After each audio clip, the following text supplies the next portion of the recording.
Omori was really, really good. I do have kind of mixed feelings on Omori in some segments, but like, I think that the parts that are good are like absolutely phenomenal. I think that it's like a great piece of art and everything. I think that it handles things really respectfully. I think that a lot of plot points are really unique and I think it's really cool.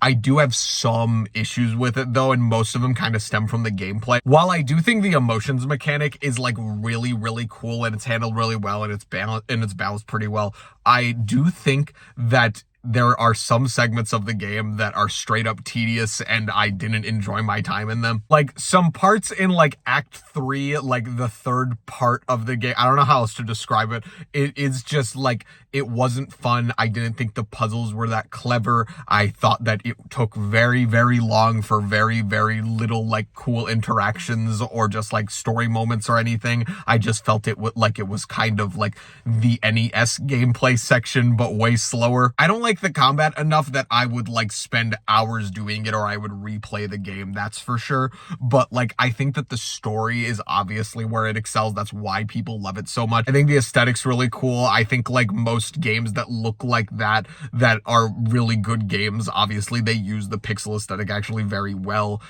It's a very charming little world. I love the art style and portraits. I love like the hand-drawn art that comes in for like their special attacks and their portraits and all that type of stuff. It all looks amazing. It's all so unique, which is really impressive. I've never really seen art that's like Omori art before. What they do with the characters later in the game and stuff is like, some of those moments are so impactful and they do a really good job making everyone feel really human. And then the characters who don't really feel human in like the dream world are also like really, really good. Like, I think Sweetheart's like one of my favorite characters, which is weird because her type of character is normally a character that I tend to hate, but this time I loved her. I thought that the main group were all fantastic. I thought that they were great. I thought that their storylines were like paced out in a really good way overall. In terms of the parts that actual like story and dialogue was done, I thought that those were really good at handling everything, and I thought that everything was like delved out in a decent pace. The ending is extremely impactful, except that like I don't think I resonated with it a lot because like I don't have depression or anything like that. I don't have really like guilt issues necessarily, and so like it might be harder for me to relate with all of them,